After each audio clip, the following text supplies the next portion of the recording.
In this video we're going to look at how to factorise quadratic expressions. So the first thing we should do is think about how we can tackle each problem.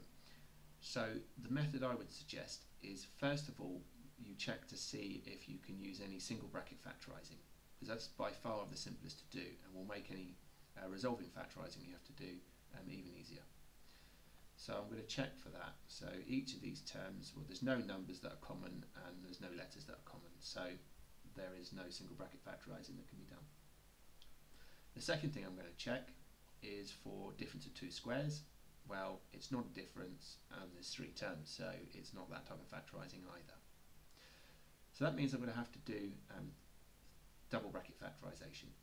And this is the easiest type of double bracket factorisation because I only have a coefficient of x squared of 1. If the coefficient of x squared is not 1, it's a bit more tricky, and we'll be dealing with that in another video.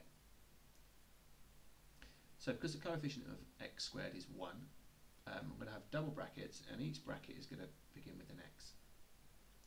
Now, to find what I need in the rest of the bracket, I need to find a number, or two numbers, that multiply to make the term at the end, the number term, which is 2, and add together to make the term in the middle, which is positive 3.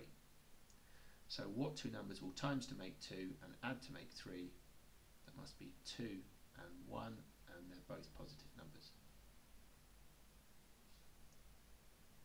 So I'm going to take exactly the same approach for the next question. So there are no common factors and it's not a difference of two squares, so I'm going to result to double brackets.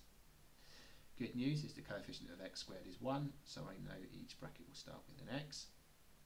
And now I need to find two numbers that multiply to make 6 and add to get negative 5.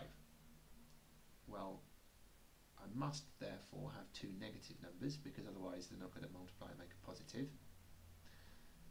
So which two numbers?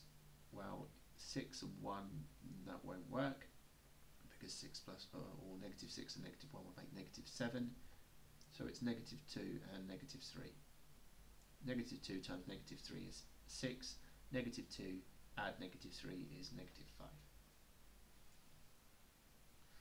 Question 3, exactly the same again, so I can't use difference of two squares and I can't use single bracket factorisation. So here I'm going to start with x in each bracket. I need two numbers that multiply to make negative 8 and add to make negative 2. So this is negative, so one of the brackets must be positive and one must be negative. And I can do some checking. It's going to be 1 times 8 or 2 times 4. 1 times 8 is not going to work. 2 times 4 is, and the 4 must be the negative one, because positive 2 and negative 4 added make negative 2. So this final one, oh, this has not got a coefficient of x squared, so this might be nasty to factorise. So I'm going to do my check. So can I use single bracket factorising? Yes, I can actually, because there's 2 as a common factor.